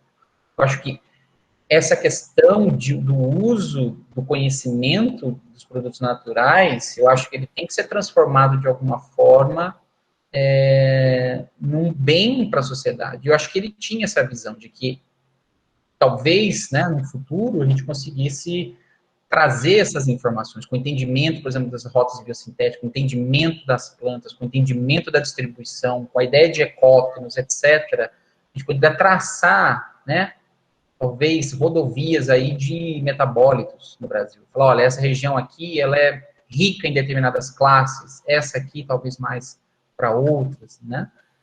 Então, eu acho que isso poderia trazer um aspecto de biogeografia, né, do potencial químico da biodiversidade nacional. Eu concordo com o que o Alan disse, porque o Otto, ele realmente era um visionário e realmente eu acho que ele não tinha as ferramentas, talvez, para conseguir provar algumas das hipóteses dele, né? E eu acho que cada vez mais a gente vai ter essas novas ferramentas para sempre agregar aos estudos mais recentes, mas é importante a gente sempre manter as origens, né? Tentar fazer correlação com o que o Otto propunha, ver o que a gente consegue comprovar atualmente com essas novas ferramentas. Então, ainda falta eu ler muito dos trabalhos do Otto, ainda tenho muito a aprender, né? Então, é isso. Mais alguma questão, mais alguma discussão que queiram colocar? Acho que o seminário é para vocês, e quanto mais questionamentos, quanto mais comentários tivermos, mas eu acho que é importante, porque não deixa de ser a discussão de vocês sobre uma pessoa que viveu, né, quer dizer, está fazendo 100 anos, são a distância de vocês muito grande, mas que tem tanta coisa em comum. Tem Cristiano, tem Lucy Torres, Débora Baldock. Alberto, desculpa te interromper, você tinha uma questão para o Alan. E peraí, só um pouquinho do telefone aqui, só um minuto.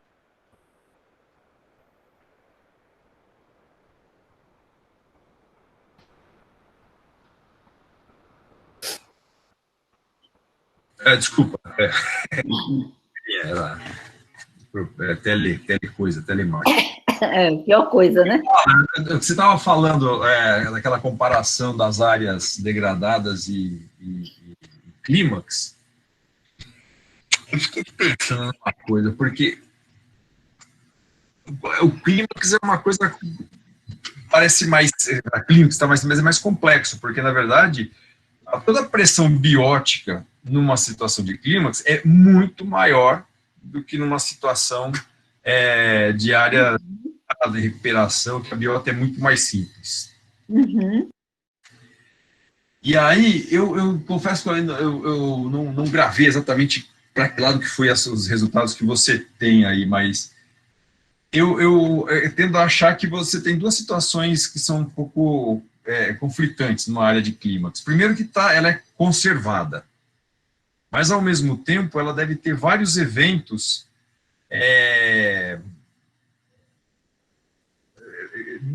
eu tenho uma série de eventos que eles são mais ou menos constantes e cíclicos, mas eles têm eventos posso chamar de pulsados, aleatórios. Tá? E tudo isso deve refletir na química da planta. E um ambiente em recuperação ou degradado, eu acho que a planta está totalmente perdida. E acho que ela deve entrar meio que numa situação de stand-by, quase. Não sei o que vai acontecer, então eu vou esperar. Não sei. É isso que você está vendo? Veja só. Eu trabalhei com duas áreas. Uma área que era completamente preservada, ou seja, até os relatos, né, atuais, não houve nenhum impacto antrópico para aquele grupo. Pode ser que tenha havido, mas é uma área teoricamente preservada. E as áreas intermediárias, que eu trabalhei, que chama florestas secundárias, são áreas que têm aproximadamente 50 anos. Então, são áreas, tipo, de um ano atrás. São áreas já que já estão num processo de generação bastante avançado, né? Então, a composição das espécies e dos táxons, né, são ligeiramente diferentes, mas não são muito. Inclusive, eu fiz essa avaliação de diversificação taxonômica, né? Então, há alguma diferenciação entre os grupos, mas não há uma coisa tão gritante assim, né? São árvores de médio porte. Então, assim, inicialmente, tudo bem, você pode falar, talvez a complexidade da questão biológica possa ser maior numa área preservada, porque você vai talvez uma maior diversidade de herbívoros, insetos, etc. Mas, numa área que foi impactada, ela tem uma série de outros eventos que aumentam a sua complexidade também. Por exemplo, a questão de incidência solar, a questão de ventos, a questão de umidade, a questão de solo, degradação do solo, lixiviação. Então, assim, embora você tenha talvez uma menor complexidade em termos bióticas, numa área impactada, você tem um aumento do estresse numa área abiótica. Então, há uma compensação nesses elementos, né? Então, a ideia de estudar foi tentar ver quais plantas estão mais predispostas entre esses dois grupos, né? Ou quais plantas têm mais vantagens em cada uma delas, e qual é a química que está por trás dessas plantas, né? Então, o que a gente viu? Que plantas das áreas preservadas, principalmente, são clados basais das angiospermas, principalmente lauráceas, né? Tem muita laurácea em floresta. Então, a química, de uma certa maneira, por isso que são árvores gigantescas, que tem uma estabilidade química voltada para ligninas, né, proteção mecânica, etc. Quando a gente vai para as áreas preservadas, a gente vê uma composição maior entre espécies. Então, a gente vê, por exemplo, desde espécies de laurácea até asterácea. A gente vê algumas asteráceas, né? Então, qual seria a química predominante para estabelecer um novo equilíbrio nessas áreas, né? É bastante complexo, né? Mas a gente vê, por exemplo, que tem muito mais classes, por exemplo, de grupos derivados das vias do acetato mevalonato, por exemplo, muitos esteroides, né, que estão envolvidos com processos de crescimento, né? Então, a gente estima que a estratégia para sobreviver numa área preservada, ela vai muito em relação à questão da resiliência, ou seja, a capacidade dela se regenerar, né, com maior velocidade. Então, a química está relacionada a esse processo. Então, a gente consegue observar por algumas classes. Obviamente, a gente precisa ter mais estudos, mais aprofundamentos, etc., né? Mas é mais ou menos isso. Mas você acha que a resiliência dessas espécies nesses ambientes preservados estão mais relacionadas ao caráter fenotípico ou genotípico? Porque quando você fala que as bases são moleculares, isso vem de uma inscrição do genótipo, que pode ser modificado e que essa modificação pode levar a coisas distintas. Mas será que isso que você percebe distinto num curto período de tempo reproduz a evolução de um longo período? As florestas nossas, elas não são florestas antigas, né? Que eu saiba. Elas são florestas recentes. O que eu acho não é que há uma modificação no genótipo. O que eu acho é que as espécies que são introduzidas ou que são favorecidas nesse ambiente novo que foi alterado, né, elas são espécies que optam por uma outra estratégia de sobrevivência, né? Então, não é exatamente a modificação do genótipo, mas sim o favorecimento de espécies. De uma espécie. Ok. Muito bom. E aí, vocês? Vamos continuar com alguma questão ou nós vamos encerrando? Acho que podemos encerrar, né, professora? Já são 5 horas, né? 5 horas, aí depois começa a esvaziar, né? Então, tem um... Alberto, quer falar mais alguma coisa, querido? Hã? Telemarketing para Alberto.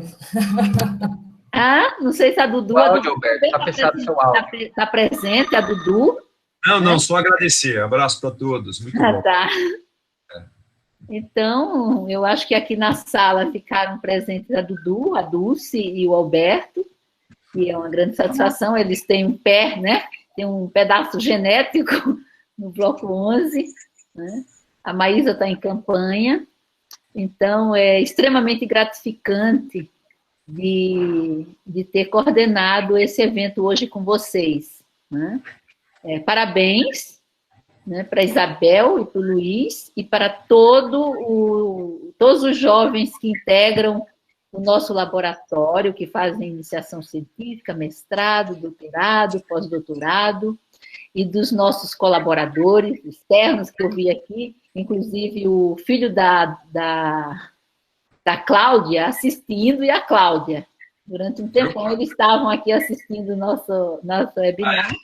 A Lúcia Torres, que também está aqui, e outros, né, colaboradores que já passaram aí, ou que não passaram, mas que são colaboradores nossos. É extremamente gratificante que neste dia, em homenagem a um dos cientistas mais renomados que nós tivemos e que está fazendo o centenário, e que nós precisamos fazer essas homenagens para que vocês reflitam e continuem fazendo homenagem às pessoas que merecem. Nós temos que exaltar os nossos grandes mestres, né, para que a sociedade apoie a ciência que se faz nesse país, esteja do lado dos estudantes, né, dos profissionais que saem da universidade, que protejam as nossas universidades, que protejam os órgãos de fomento à ciência, à pesquisa, e que fornecem bolsas para vocês, porque só o conhecimento,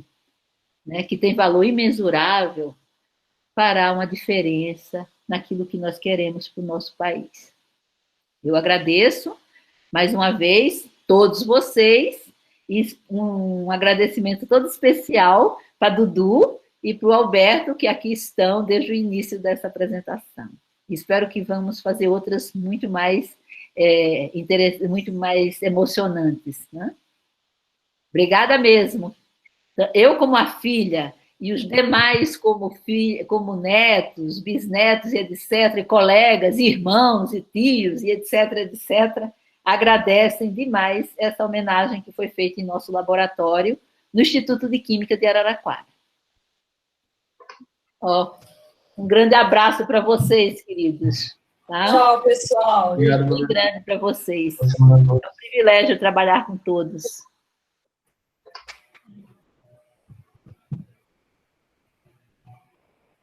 É só interromper aqui, né? É só interromper aqui, né? Gravação. Estação,